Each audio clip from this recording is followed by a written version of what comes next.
మనకు స్కూల్లో చెప్పే చరిత్ర గుర్తుంది కదా. రాజుల పేర్లు, వాళ్ళు చేసిన యుద్ధాలు, తేదీలు అంతా చాలా నీట్గా ఒక పద్ధతి ప్రకారం ఉంటుంది. కాని అసలైన చరిత్ర ఆ పుస్తకాల్లోని పేజీల మధ్యలో ఆ చీకటి కోణాల్లో దాగి ఉంటే. గూఢచారులు, క్రూరులు, తెరవెనుక నుండి ప్రపంచాన్ని నడిపించే మాంత్రికులు రాసిన కథే నిజమైన చరిత్ర అయితే. అవును, ఇది కేవలం యుద్ధాల కథ కాదు, అధికారం కోసం మనుషుల మనసులతో ఆడుకున్నవాళ్ల కథ. సరే, ఈ విశ్లేషణలో అధికారమనే ఆటలో వాడే ఒక సీక్రెట్ రూల్బుక్ని మనం ఒక్కో చాప్టర్గా విప్పుతూ వెళదాం. రైట్, మన మొదటి విభాగానికి వచ్చేద్దాం.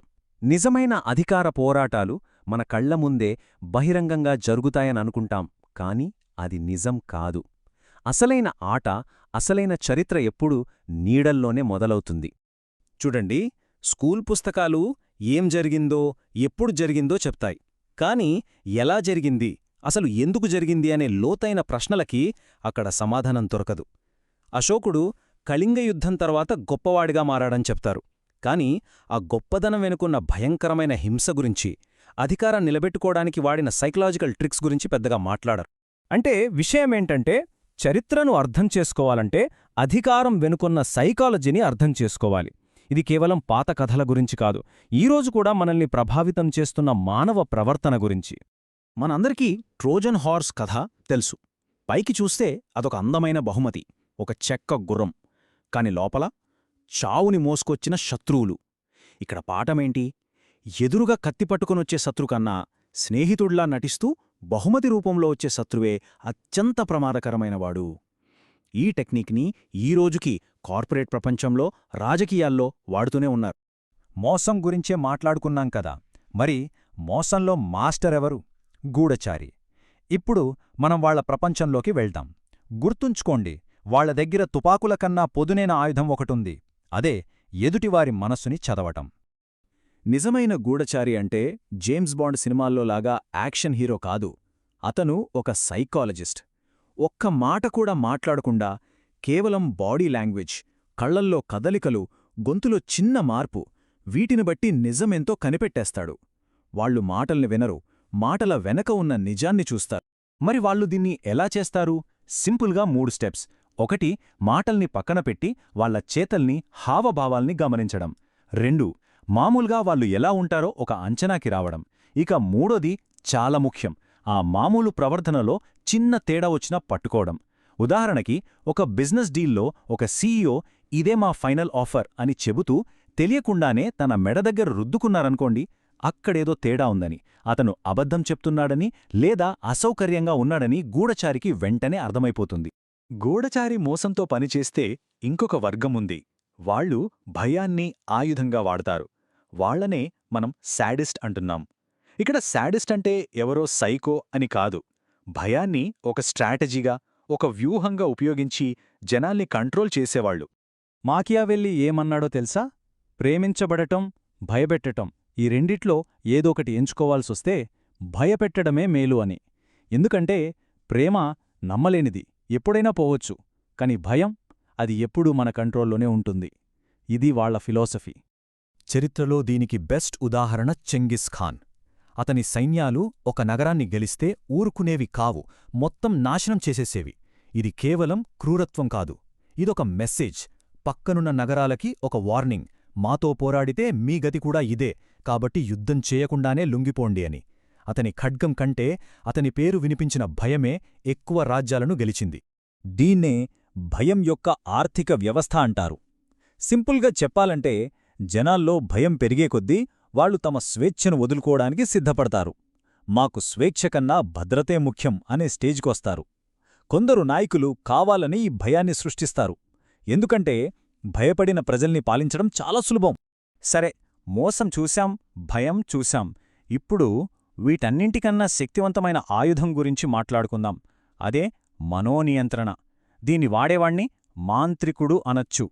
ఇతనికి సైన్యాలు, ఆయుధాలు అవసరం లేదు. ఎందుకంటే అతను ఏకంగా మన ఆలోచనల్నే, మన నమ్మకాల్నే కంట్రోల్ చేస్తాడు.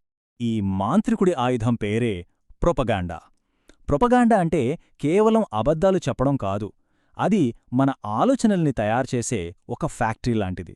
ఒక సంక్లిష్టమైన నిజాన్ని పక్కన పెట్టి చాలా సింపుల్గా ఎమోషనల్గా ఉండే ఒక కథను మన ముందు పెడుతుంది. ఆ కథ మన మెదడుకి నిజం కన్నా నిజంగా అనిపిస్తోంది.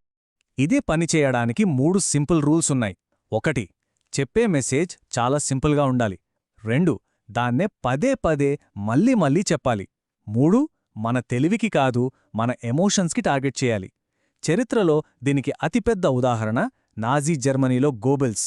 దేశంలో ఉన్న అన్ని సమస్యలకి ఒకే వర్గం కారణమని ఒక సింపుల్ కథను సృష్టించాడు.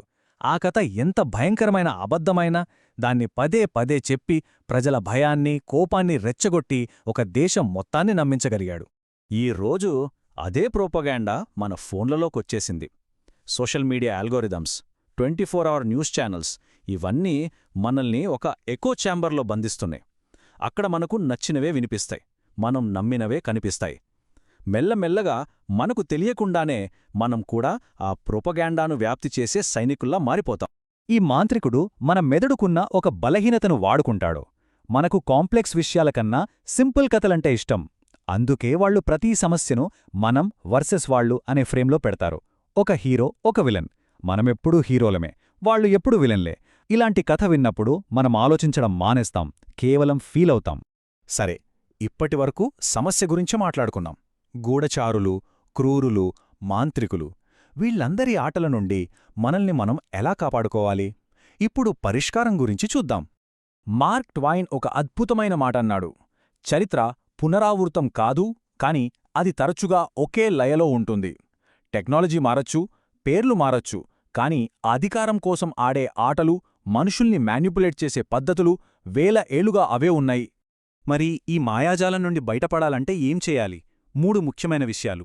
1. మన ఎమోషన్స్ని మన కంట్రోల్లో ఉంచుకోవాలి. కోపం లేదా భయం కలిగినప్పుడు వెంటనే రియాక్ట్ అవ్వకుండా ఒక్క క్షణం ఆగాలి.